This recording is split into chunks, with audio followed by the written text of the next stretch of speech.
नमस्कार दोस्तों, आपका स्वागत है सौरभ टेकी चैनल में। आज हम बात करने वाले हैं म्यूचुअल फंड कंपाउंडिंग के बारे। आज आपके सारे मिथ, कंफ्यूजन जो भी कंपाउंडिंग रिलेटेड है वह सब दूर हो जाए। आज मैं कोशिश करूंगा कि आपको बहुत ही आसान शब्दों में समझा सकूं कि कंपाउंडिंग के बेनिफिट क्या हैं, नुकसान क्या हैं और कंपाउंडिंग होती क्या है। लोग कहते हैं म्यूचुअल फंड के अंदर कंपाउंडिंग काम करती है। मान लीजिए हमारे फंड मैनेजर के पास दो पोर्टफोलियो हैं। एक पोर्टफोलियो का पैसा उन्होंने कोडेक, मोजर बियर, रिलायंस कम्युनिकेशन जैसी बड़ी कंपनियों में लगाया और दूसरे पोर्टफोलियो का पैसा उन्होंने आज की बड़ी कंपनीज जैसे Reliance, Hindustan Unilever, ITC, MRF में लगाया। 10 साल पहले लगाया। अब आप ही सोचिए, इन दोनों पोर्टफोलियो में से हमें कौन से पोर्टफोलियो में कंपाउंडिंग का बेनिफिट दिख रहा है। पहले पोर्टफोलियो में तो हमारा सारा पैसा डूब चुका होता। दूसरा पोर्टफोलियो हमें अच्छे रिटर्न्स के साथ बहुत अच्छी ग्रोथ भी देता। तो ऐसे केस में देखा जाए तो लॉन्ग टर्म में कंपाउंडिंग छोड़िए, यहाँ तो हमारा सारा पैसा ही खत्म हो चुका होता। तो ऐसे केस में कंपाउंडिंग कुछ भी नहीं होती। बिजनेस वैल्यूएशन ही सब कुछ होता है। ऐसे में फंड मैनेजर लॉस वाले बिजनेस अपने पोर्टफोलियो से हटा देते हैं और पैसा अच्छे बिजनेस में लगाते हैं। इसी वजह से हमें लगता है कि हमें कंपाउंडिंग का बेनिफिट हो रहा है। फंड मैनेजर का रोल है हर साल आपको अच्छे से अच्छा रिटर्न देना, अच्छी कंपनीज में हमारा पैसा लगाना, बुरी कंपनीज में हमारा पैसा टाइम से निकाल लेना और बहुत अच्छे रिटर्न हमें देना। और जब भी हमें बहुत अच्छे रिटर्न मिलते हैं तो हमें ऐसा लगता है कि ये कंपाउंडिंग का इफेक्ट है, जो कि बिल्कुल गलत है। इसीलिए बिजनेस वैल्यूएशन की नॉलेज होना बहुत जरूरी है। चलिए अब जानते हैं कंपाउंडिंग होता क्या है। इकोनॉमिक्स की भाषा में कंपाउंडिंग एक जादुई शब्द है।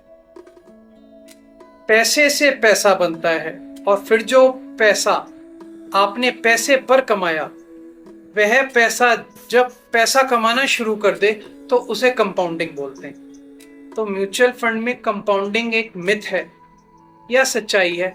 चलिए अब जानते हैं। Power of compounding fixed return वाली स्कीम्स पर बहुत अच्छे से काम करता है, जैसे एफडी हो गया, पीपीएफ हो गया, वो भी तब जब हम पैसा विड्रॉल ना करें। म्यूचुअल फंड के केस में पावर ऑफ कंपाउंडिंग या इसे हम हाई रिटर्न भी बोल सकते हैं, डिपेंड करती है मार्केट पर। किसी साल में मार्केट पॉजिटिव रिटर्न देती है, किसी साल में मार्केट नेगेटिव रिटर्न देती है, किसी साल में मार्केट पे एकदम फ्लैट रहती है। जब भी मार्केट नेगेटिव रिटर्न देगी या फ्लैट रहेगी तो हमें कुछ नहीं मिलने वाला, कोई रिटर्न नहीं मिलने वाला। तब हमें पावर ऑफ कंपाउंडिंग या रिटर्न कुछ भी नहीं मिलने वाला। इसीलिए हम बोलते हैं हमें हर साल अपनी इन्वेस्टमेंट को 10% तक बढ़ा देना चाहिए और जब भी मार्केट गिरे तो नैव को एवरेज करने की कोशिश करनी चाहिए। अगर हम इन दोनों बातों का ध्यान रखेंगे तो हमें लॉन्ग टर्म में कंपाउंडिंग की पावर यानी हाई ग्रोथ या हाई रिटर्न म्यूचुअल फंड में भी बहुत अच्छे देखने को मिलेंगे।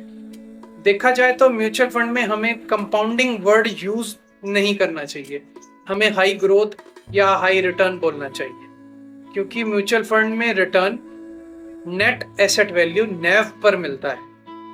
यहाँ पर हमें कोई इंटरेस्ट नहीं मिल रहा। यहाँ पर हम एक नैव वैल्यू पर अपना म्यूचुअल फंड खरीदते हैं और दूसरी नैव वैल्यू पर अपना म्यूचुअल फंड बेच देते हैं। बस दो बातों का ध्यान रखें, अपनी इन्वेस्टमेंट को बढ़ाते रहें और जब भी मार्केट गिरे तो लम सम जरूर इन्वेस्ट करें। यह सिर्फ मार्केट स्ट्रेटजी है आपको म्यूचुअल फंड बेचने की। दूसरी इन्वेस्टमेंट अपॉर्चुनिटीज के मुकाबले म्यूचुअल फंड को बेहतर साबित करने या बहुत अच्छा दिखाने की। तो म्यूचुअल फंड के केस में सिर्फ रिटर्न्स होते हैं, पावर ऑफ कंपाउंडिंग कुछ नहीं होती। चलिए मैं आपको ये बात एक एग्जांपल से समझाता हूँ। मान लीजिए आपने एक म्यूचुअल फंड लिया जिसकी नैव वैल्यू है 10, मतलब 10 रुपए में हमने एक यूनिट परचेज करी और हम इसे इन्वेस्ट करते हैं 10 साल के लिए। मतलब एक यूनिट 10 रुपए में लेके हमने 10 साल के लिए अपने पास रख ली और 10 सालों के बाद मान लीजिए कि उस एक यूनिट की कीमत हो जाती है 100 रुपए और नैव वैल्यू भी 100 रुपए होगी। 100 यूनिट होगी, यूनिट एक ही है, नैव 100 हो गया। तो अब हम देखते हैं कि हमें कितना रिटर्न मिला, हमारा अमाउंट कितना हो गया इन 10 सालों में और हर साल। ये सारी कैलकुलेशंस आपको ये स्क्रीन पे दिख रही होंगी।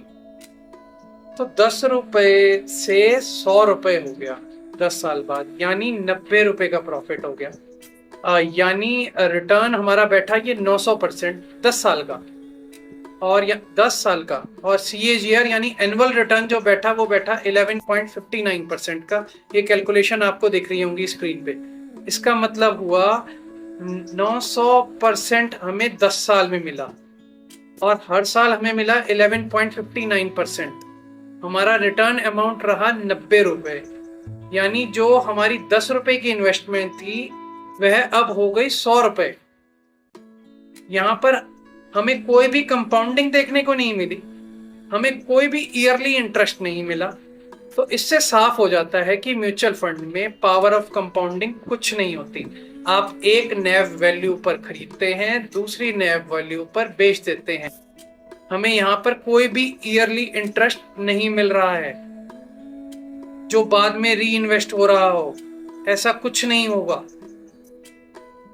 और ये मैंने प्रैक्टिकली करके भी बेचा है, देखा है। मैंने एक म्यूचुअल फंड 5 साल के लिए अपने पास रखा और उसे 5 साल के बाद बेच दिया, कुछ नहीं दिखा।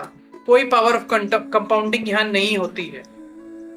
तो आज की वीडियो में बस यही आपको समझाना चाह रहा था। और अगर आपको ये वीडियो अच्छी लगी हो या कोई भी डाउट हो तो आप कमेंट करके हमसे पूछ सकते हैं। और आपको ये वीडियो पसंद आई हो तो प्लीज हमारे चैनल को सब्सक्राइब कीजिए। Thank you very much. आपका दिन शुभ हो, आपका दिन मंगलमय जाए। Thank you very much.